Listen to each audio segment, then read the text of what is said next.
I'm going to say this the way it really happened, without polishing it to look brave. If you've ever been the quiet person in the room, the one nobody notices until they need a favor, this is for you. And if you've ever laughed along because it was easier than saying, stop, I want you to hear me too. Before I continue, tap subscribe and tell me in the comments where you're watching from.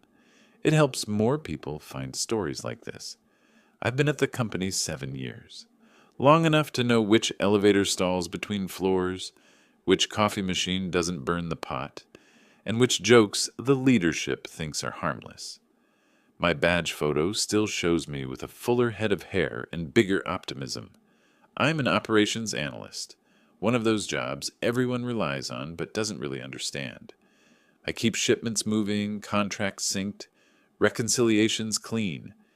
If we were a theater, I'd be the person backstage taping marks on the floor. Our annual party was at a boutique hotel with those fake industrial ceilings and bulbs that always look one twist away from dying. There was a photo booth, a grazing table stacked with figs no one touched, and a bar that made even seltzer feel expensive. People wore their after five versions of themselves, shinier shoes, louder laughs. Music thumped low enough that conversations sounded intimate even when they were not.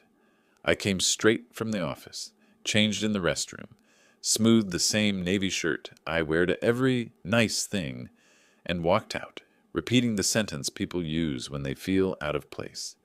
Just be normal. I found my team by the projection screen where a slideshow looped through stock photos of success. Tara from accounts waved. Jacob introduced his new girlfriend. Someone pressed a glass into my hand and said, "Loosen up, man, it's only once a year." I smiled because it's true. This night was supposed to be easy. He arrived late, as always, trailing that air like he'd brought the party with him. My boss, let's call him Carter, likes to be the last to anything because it lets him be the first thing everyone talks about. Custom suit the color of wet asphalt, loafers that probably cost more than my monthly rent, a grin that shows plenty of teeth and none of the jaw. He hugged the CEO like a brother, kissed the HR director on both cheeks like we work in a European movie, and clapped me on the shoulder just hard enough to push me half a step. "My numbers guy," he said to anyone within earshot, as if I were a pet he'd trained to fetch. The DJ softened the music for speeches. We drifted toward the long table near the stage, name cards lined like a seating chart at a wedding we hadn't chosen to attend. I'd been assigned a chair 2 down from Carter. It felt like an upgrade from last year when my card was mysteriously missing. I slid in, set my glass under my chair because the table was crowded with awards that looked like doorstops, and tried to align my fork with the others, so it didn't look like I didn't know how. Carter was on his second drink and his 8th story, the kind where he's the funniest, the bravest, and somehow the victim, all at once. He'd lean in, whisper the setup to one person, then lean out and deliver the punchline big enough for the table. People laugh the way you laugh with someone who signs your review. He bumped my elbow and said, "You'll appreciate this one, spreadsheet." And the table laughed again, not because it was hilarious, but because it was safe. The CEO took the mic to announce the raffle and the surprise performance he'd teased all week. Lights dipped. Waiters threaded between chairs with plates that looked like art installations. I stood to pull my chair in and clear space for a server carrying a tray. The room glittered, stemware catching light, phones raised, 100 small videos being born for feeds no one would watch twice. What happened next was the kind of thing you replay later, frame by frame, hunting for proof it couldn't have been deliberate. I felt the chair under the backs of my knees, then the sudden absence. Not a gentle slip, a sharp, timed jerk. My legs extended instinctively to catch me, but the carpet slipped. The back of my thighs hit the table edge. My hip caught the chair leg, and I went down hard. Breath punched out with a sound I'd never made in public. Forks clattered. A flute of sparkling something toppled, baptized my shirt in sticky sweetness. The plate I'd tried to protect slid until it kissed the floor. For a second there was that silence every room knows, an intake, a held breath, before the laughter blooms or dies. It bloomed. I heard it as layers. The high giggle from marketing, the shocked bark from someone at another table, the low chorus that moves like a tide when a group feels permission. A whoa from the DJ booth, the camera flash that always finds you when you least want it. I saw upside down the hem of a suit, the edge of a wingtip, a hand withdrawing from the space where my chair should have been. Carter's voice arrived last, calm and caring. "Easy there, champ," he said like a coach to a clumsy kid. "Some folks are more comfortable closer to the floor." A few laughed harder at that. You could feel the laugh change shape. Less surprise, more sport. He held his hands out in that public help way, palms facing the room, not me. I got up without touching him. There's a special kind of heat that lives in your face after humiliation. It crawls down your neck, under your collar. It makes the room feel brighter and meaner. Tara's hand hovered near my elbow. Jacob's girlfriend mouthed, "Are you okay?" I nodded because right then the most important thing felt like not offering more spectacle. "Hey," Carter said, stepping close enough that I could smell whatever expensive wood his cologne had been distilled from. "It's a joke. It keeps the energy up. You good?" He didn't wait for the word. He patted my shoulder like I'd just done a trick he could reward. Someone at the far end called his name, and he turned, already on to the next scene. My chair was back where chairs belong. No one seemed to know who moved it. I sat. My glass under the chair had tipped, scattering ice like small bones. I righted it. A napkin appeared. "Happens," the waiter said, not unkindly, which almost undid me. I pressed the napkin to my shirt and focused on the useless logic problems we give ourselves. If I blot fast enough, the stain will vanish. If I laugh, the laughter around me will stop sounding like a verdict. The speeches resumed. The CEO told a story about resilience that somehow ended with him congratulating himself. Awards clinked into hands that didn't need them. The DJ raised the volume, and the party reset like a track you scrub back to hide the glitch. But the room had tilted a degree I could feel. People who hadn't seen the fall got the summary in whispers. People who had kept peeking at me the way you check a bruise. The joke became a shared reference, a quick shorthand. "Careful, or Carter will get your chair," said with a smile big enough to call it harmless, and small enough to pretend it wasn't about me. I went to the restroom to rinse the sugar off my shirt and my hands. The mirror was that polite hotel kind that makes everyone look like they sleep enough and drink water. It didn't work on me. In the stall behind me, somebody said, "Dude, did you see him eat it?" Another voice, "Carter's savage." A third, "He does that stuff so well, like, you can't even be mad." I turned on the faucet and let the water run longer than it needed to. My palms were still shaking when I came back out. At our table, my chair had been pushed in perfectly, squared to the tablecloth edge like a catalog photo. Carter had migrated to a circle at the bar, arm draped over someone's shoulder, telling a story whose punchline was already drawing air into chests. I realized something I should have realized years ago. The joke is never just a joke when the person telling it controls your performance review. It's a message. It says, "I can decide which version of you this room believes." Tonight, he'd chosen the clumsy version, the harmless man who looks funnier on the floor. I finished my drink, seltzer still, said goodnight to Tara, to Jacob and his girlfriend, to the waiter who had said, "Happens," and I left early in the kind of orderly retreat you make look like a choice. Outside, January air had sanded the temperature down to clean edges. My shirt was drying in shapes. I walked the 2 blocks to the train with my hands in my pockets, replaying the moment that the chair left my knees. If you've ever been laughed at by people who decide you're raised, you know the exact weight that rides home with you. It's heavier than anger and lighter than grief. On the platform, a gust pushed old flyers along the tracks. Across from me, a woman in a silver dress held her heels by the straps and stared at the tunnel, like she could summon the train by will. A man in a tuxedo jacket with no tie, kept checking his phone, thumbs hovering, not typing. When the train finally came, I stood in that part of the car where doors open to a short wall, a place for people who don't want to face anyone. The window showed me my reflection with the city sliding through it. Someone's laugh from the party lodged in my ear like a seed. I could tell myself he didn't mean it. I could tell myself it was alcohol and timing and bad instincts. But the hand that yanked the chair knew exactly where to grip, exactly when I'd sit, exactly who would be watching.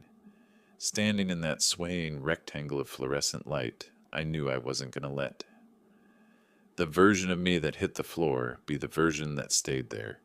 If this sounds familiar, if you've watched a room choose the easy laugh over the right silence, stick around. Like, subscribe and tell me if your workplace has a Carter. I'm not asking for sympathy. I'm asking for witnesses. When you wake up the morning after humiliation, it plays differently. At night, it feels sharp, like glass in your chest.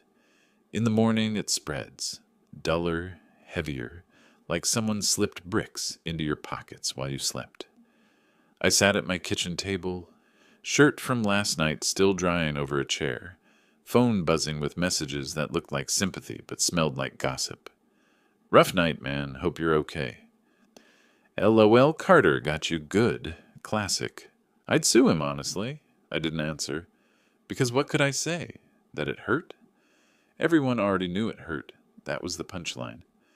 By the time I rode the elevator up Monday morning, I decided to wear my armor. Silence. My office badge beeped me in, the same hollow tone it always makes. The bullpen smelled like burnt coffee and toner. People glanced up from their screens, then quickly back down, like children pretending they weren't staring.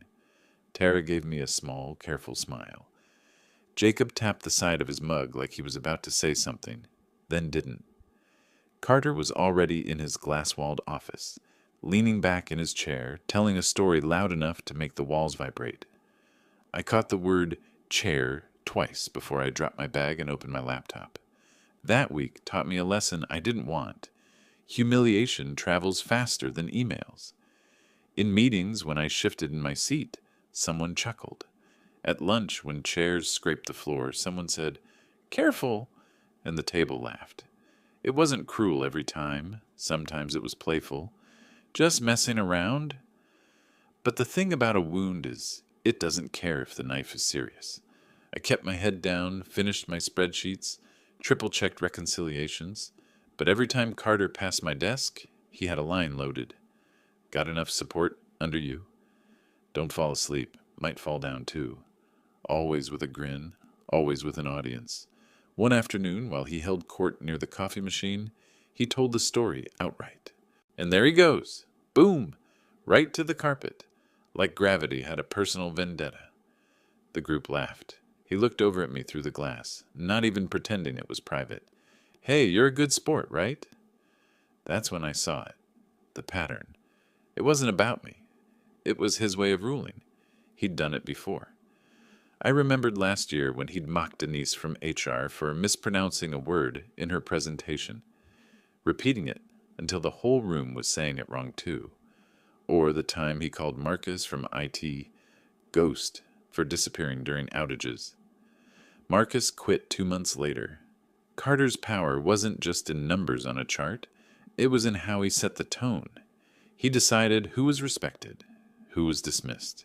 He branded people with jokes they couldn't scrub off. And once you were marked, everyone else played along, because not laughing made you look like a target. I went home late that night, streetlights buzzing like old wires, and sat in the dark of my apartment. My laptop glowed pale against the wall. I pulled up the expense reports I'd filed for Carter the last quarter. A pattern I'd noticed weeks ago blinked at me again. Numbers that didn't add up. Dinners marked as client meetings with no client listed. Hotel stays labeled regional visits, when our region didn't include those cities. At the time, I told myself it was clerical error. Now, with the laughter still ringing, it looked different. I thought of his hand yanking that chair. Deliberate. Sharp. Confident that no one would question him. I scrolled deeper into receipts, invoices, sign-offs. The further I went, the more the math bent. plane tickets to places we had no branches, payments to consultants who had no LinkedIn, no website. At the bottom of one folder, a PDF invoice stamped with a signature I recognized, but knew didn't belong to the person listed. The room was silent, except for the low hum of my fridge. My pulse thudded louder than the noise outside. It wasn't just jokes. It wasn't just me. Carter had built his empire on humiliation, and maybe something worse. I closed the laptop slowly, palms sweaty against the lid. That night, for the first time, I didn't replay the sound of laughter. I replayed his face, the grin, the careless hand, the arrogance of a man who thought he could pull chairs out from under people forever. And I thought, what if I pulled one out from under him? You learn a lot about a man by looking at his paperwork. Not the speeches, not the charm, not the photos he takes with his arm slung over the CEO's shoulder. The truth leaks out in the little lines of numbers no one bothers to check. I spent the next week living in two worlds. By day, I sat at my desk, like always, nodding through Carter's jokes, updating shipment trackers, answering emails with the polite speed of someone who doesn't want attention.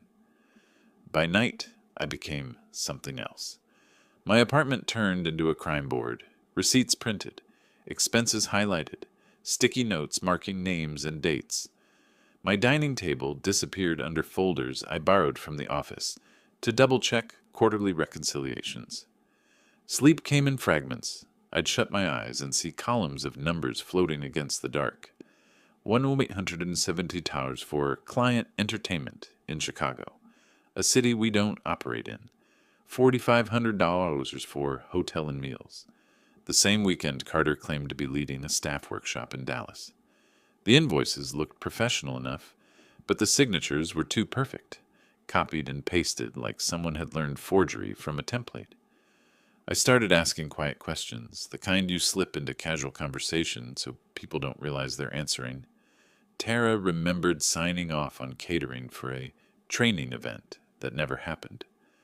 Jacob said Carter once claimed he'd spent 3 days in Denver, meeting clients, but when pressed, couldn't name a single one. The more I gathered, the clearer the picture became. Carter wasn't just a bully. He was siphoning money, using company funds like his personal wallet, padding invoices, inventing trips. And the higher-ups? Either they didn't notice or Race didn't care, as long as his division numbers looked strong. Still, knowing the truth and proving it were two different beasts. I needed more. One night, while combing through the shared drive, I stumbled across a folder, mislabeled with an acronym only Carter used. Inside, dozens of PDF scans, receipts from luxury restaurants, private car hires, hotel suites with skyline views. Some carried the names of consultants I'd never heard of. I Googled them. Nothing. No websites. No staff. Just ghosts. My stomach twisted with a cocktail of fear and adrenaline, because now I wasn't just the guy who fell at the party. I was the guy holding a grenade, and Carter didn't even know I'd pulled the pin. The paranoia hit first. I started noticing shadows in his office, the way his eyes lingered on me longer during meetings. Once, while passing my desk, he leaned down and whispered, "Don't fall asleep on me, champ." But the grin didn't reach his eyes. It felt like a test. I wasn't the only one who felt it. One afternoon, Denise from IR slipped into the break room while I was refilling my coffee. She lowered her voice. "You know he does this to everyone, right? The jokes, the little cuts. He made me cry during orientation week in front of a full room." "Why didn't you say anything?" I asked. She gave a hollow laugh. "Say it to who? He's untouchable. You think anyone upstairs cares if Carter's cruel? As long as the numbers shine, he could set the office on fire, and they'd call it innovation." I didn't tell her what I had found. Not yet. But her words stuck like a splinter. The next Friday, Carter left early for a regional leadership conference. I watched him strut out with his leather duffel bag, phone pressed to his ear, laughing too loud for the lobby. The second the elevator doors closed, I opened his office. My badge didn't grant access, but the cleaning crew did. and I'd spent weeks building their trust with friendly nods and small talk. One of them let me in with a shrug. The office smelled like cologne and smugness. Framed motivational quotes lined the wall.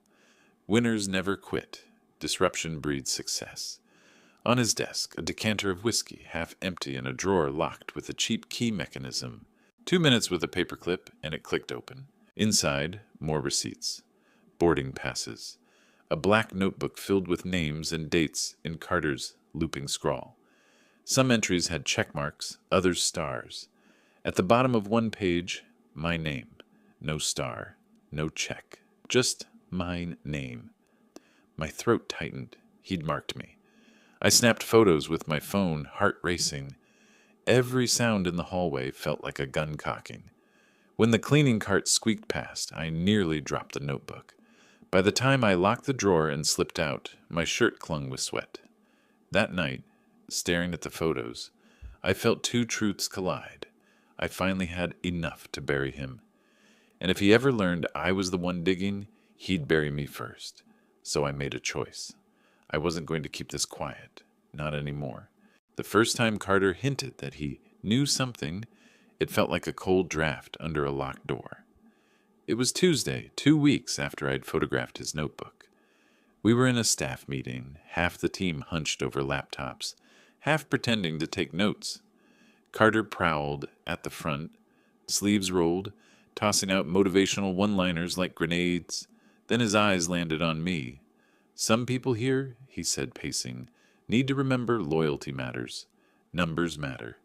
And if you start poking around where you don't belong, well, you might find yourself without a chair at this table. The room laughed like it was another joke. My stomach dropped. He knew. Not how much, maybe, but enough to test the waters. Subtle threats. Turn open. That afternoon, he stopped at my desk. Spreadsheet, he said, voice low enough no one else heard. I notice you're working late a lot. Hope it's not because you're confused about priorities. Wouldn't want you to burn out, or burn bridges. The grin on his face was wrong, too sharp, like a knife polished for display. I forced a smile. Just catching up. He leaned closer. Good. Keep it that way. Then he walked off, laughing loud enough for the team to hear, like he'd just delivered another punchline. I sat frozen, palms slick. The message was clear. Stop digging. Gathering allies. That night, I texted Denise from HR. Can we talk off-site? We met at a diner 2 neighborhoods away, the kind with chipped mugs and vinyl seats. She slid into the booth, eyes darting like she expected Carter himself to storm in. You found something, didn't you? She whispered. I showed her the receipts, the fake consultant names, the forged signature. Her face went pale. This is enough to ruin him. Not just him, I said. If leadership ignored this, they're complicit. I can't take him down alone. Denise nodded slowly. There are more of us than you think. People he's humiliated. People who've seen things. Over the next week, the circle grew. Jacob confessed Carter once pressured him to alter an expense report. Tara admitted she'd processed invoices that didn't feel right. Even Marcus, who had quit months ago, responded to an email. Glad someone's finally exposing him. Let me know how I can help. Piece by piece, Carter's armor cracked. Oh. Today. Carter strikes back. But Carter wasn't stupid. He noticed the whispers, the way people avoided his gaze. One morning, he summoned me to his office. The blinds were drawn, the decanter half full. He gestured to the chair across from his desk. Sit. I sat, forcing my face blank. You've been ambitious lately, he said, swirling his drink, though it was barely 10 a.m. Ambition's good. But ambition without guidance? He shook his head. Dangerous.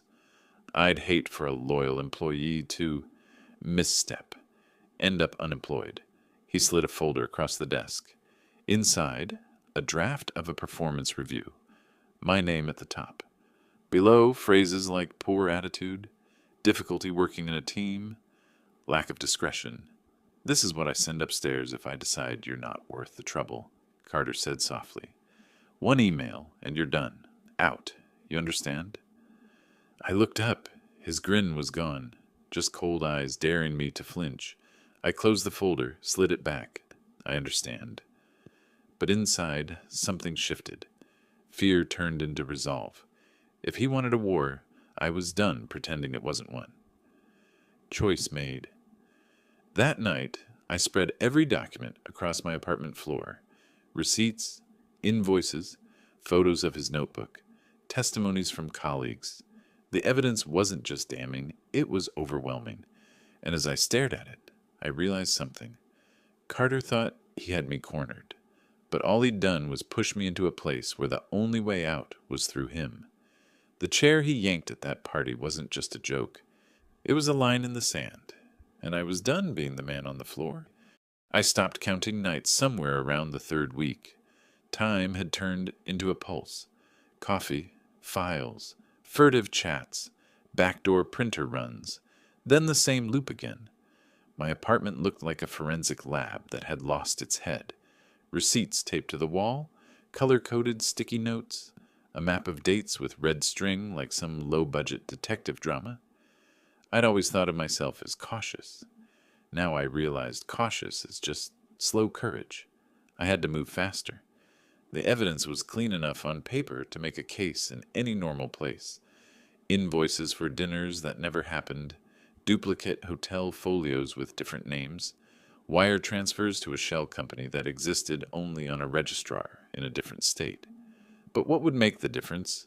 The thing that would stop people from shrugging and calling it clerical error was credibility. I needed witnesses, not just spreadsheets. That's when I leaned on the people I worked with every day. Denise took the first step and did what every HR pro knows how to do better than anyone. She listened without blinking. "You can't do it alone," she said, and then handed me names. Tara offered me access to archived emails, those dusty old threads no one deletes because they're historic. Jacob agreed to quietly pull meeting calendars where Carter supposedly met clients. Marcus, he who disappeared after being pushed too far, texted me a single word. Drive? Then 2 photos, a battered USB stick and a grainy shot of an expense platform with transactions highlighted. We built redundancy. Copies of everything lived in 3 places. My laptop, a cloud folder under a pseudonym, and that battered little USB Marcus had handed me when he met me at a coffee shop in the shadow of a bookstore. Marcus's hands shook when he pushed it into mine, but his eyes were steady. "If anything happens to you," he said, "this goes to the regulator." He didn't need to say more. That unspoken line, governance, auditors, compliance, was the lever that would pry this open if leadership proved blind. But data alone doesn't humiliate a man like Carter. People are moved by story and context. So we framed it. Denise built timelines showing claim trips against actual office calendars. Jacob cross-referenced receipts with vendor IDs. A few didn't match the companies on the invoices. Tara pulled together an email chain where Carter had asked someone, an assistant, to make it look like a regional visit, because we don't need the noise. The assistant had refused. She'd been promoted out of embarrassment. Those little human threads stitched the numbers to motive. We rehearsed how to present it without looking like a lynch mob. Denise arranged a review meeting, a quarterly performance presentation where, conveniently, the board and regional VP would be in one room for the year-end numbers. "We can't just storm in and throw fists," she said. "We need them to see it in a way they can't ignore." Her strategy was surgical, present under the banner of internal controls, an operational improvement proposal with supporting documents. A sober title, a quiet tone, no rhetoric that could be accused of vendetta. Facts, and then consequences. There were risks that tightened, like fists in my gut. Carter could preempt me. He could file the fake review he'd already drafted. He could claim I'd fabricated everything out of spite. He could make my life miserable in a dozen petty ways. Change my shift, remove my projects, block access. He'd shown he liked to make people small. And there was a more nuclear option. If anyone whispered to legal that Marcus had tampered with company property to retrieve files, The whole case might collapse in a ball of ethics complaints and NDAs. I counted those options like breaths. Every time fear rose, I breathed it out and took another step. 2 weeks before the presentation, I started planting the infrastructure. Jacob printed clean copies of the most damning invoices and left them on the operations shared drive in a folder named Q4 Backup. Do not delete. I uploaded my timeline to a folder titled Operational Controls Review Draft. I did this knowing Carter watched the drives that mattered, but not the peripheral folders no one thought to check. Denise quietly emailed the regional VP, requesting a brief process audit under the pretense of a new compliance initiative. The VP, bored and eager to see performance metrics, forwarded it to the audit team and said, "Make it quick." Marcus, meanwhile, quietly turned his old contacts into an asset. He still had access to an ex-consultant's mailbox, someone Carter had paid for advice who never actually showed. The consultant's automated receipts matched several of Carter's phantom dinners. Marcus found the traces and exported them. When he handed them to me in a paper bag, like we were about to smuggle contraband, my hands went numb. It felt like holding a live wire. There were human costs. I watched the way Jacob flinched when Carter passed his desk, the way Tara avoided eye contact at the coffee machine. Denial is a soft enough place to hide, and fear had a soundtrack. We had to promise each other discretion. "If this leaks early," Denise said, "we all get burned?" We all nodded. Trust became currency. The plan coalesced into a tight little machine.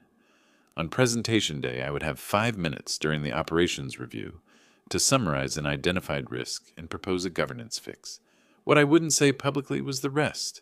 During the Q&A, I'd hand a sealed envelope, labeled supplemental for audit only, to the board chair. Inside were copies of everything, invoices, timelines, the consultant's receipts, the notebook photos. Audit would have to open it. The optics would force motion. You can ignore jokes. You can ignore whispers. You can't ignore a thick envelope handed to the person who signs checks. But execution demanded choreography. Denise arranged for the envelope to be printed and sealed under her supervision. Jacob would distract Carter with a scheduled data reconciliation task that required his immediate presence in the conference room. Plausible, urgent. Marcus would be on standby to forward the cloud copy to an external auditor the second the envelope hit the chair, so there was an external chain of custody. Tara would make sure the projector displayed my slides without a hitch. No technical snafu Carter could exploit to say, "It's all a show." The night before, I sat on my floor surrounded by the evidence like a man rolling his life into a coil. Doubt whispered through the cracks. What if this shattered Vivian's faith in me? What if the company ate me alive because I dared to pry? What if Carter fought back and made the next months of my life a landscape of petty cruelties? The fear was a real thing, heavy and personal, but smaller than the thing that would happen if I stayed silent. I thought of that hotel ceiling at the party, the way the bulbs had flickered like a countdown. I thought of the heat in my face when I hit the floor, of the way laughter had stacked itself like bricks. I thought of Marcus slipping me the USB and the way his voice had said, "Do the right thing." I thought of Vivian and Maria and the ordinary decency they'd taught me. Morning came with the thin sun of late winter. I dressed in the same navy suit, the one that had carried me through quieter days. My hands didn't shake as much as they had when I'd first started this. That meant something. Denise met me at the elevator, face composed but eyes bright. "We do this tight," she said. "We do it clean. We do it together." Jacob nailed his grin to his face, an anxious actor about to deliver his line, and Marcus gave me the smallest thumbs up before disappearing into the back of the boardroom. When I stepped into that room, heat from the lights hit me like a hand. People shuffled. Carter flashed a grin like a headline. The chair was in place. The projector hummed.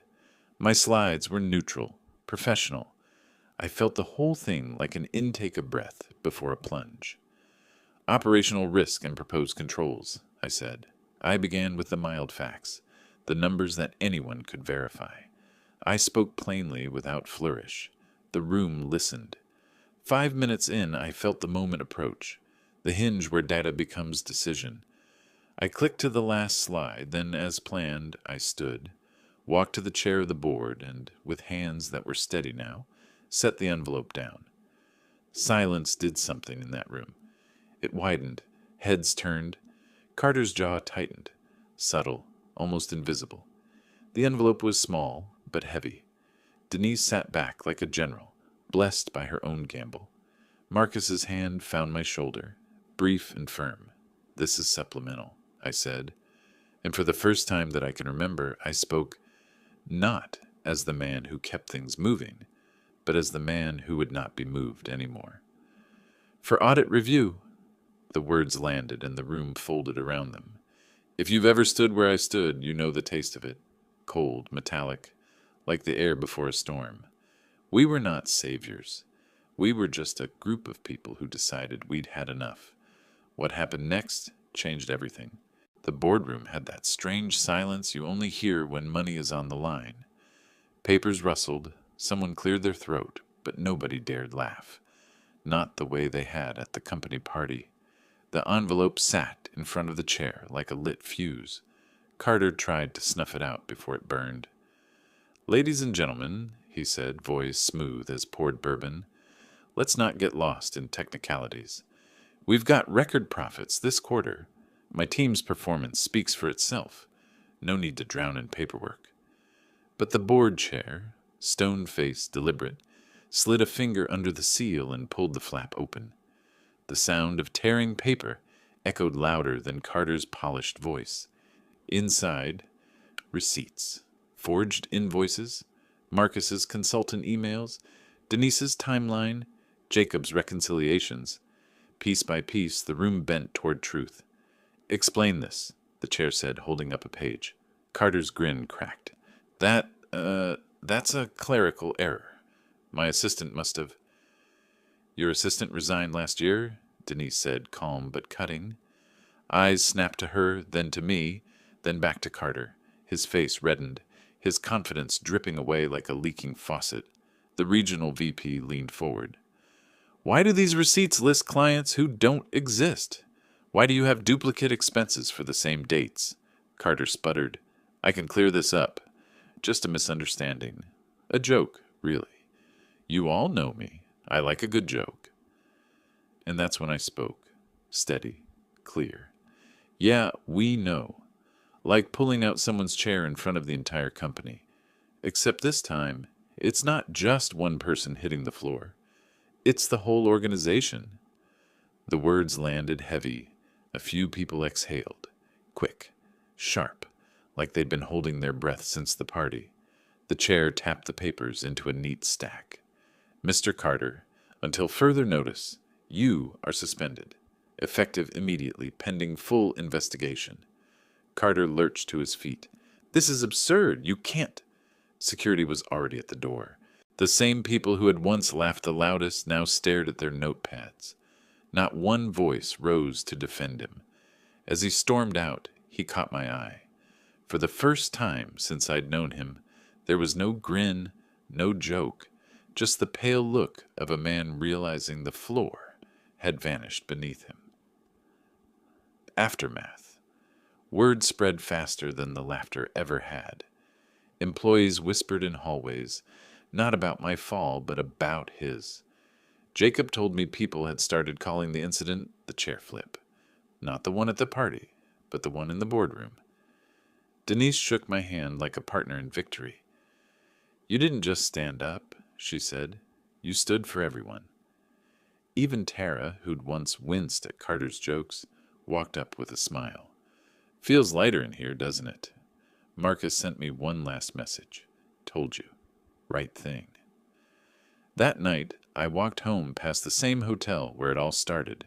The windows glowed with another event, another crowd laughing at someone else's jokes. I looked up at the ceiling lights, steady and bright, no longer flickering like a countdown. I realized something.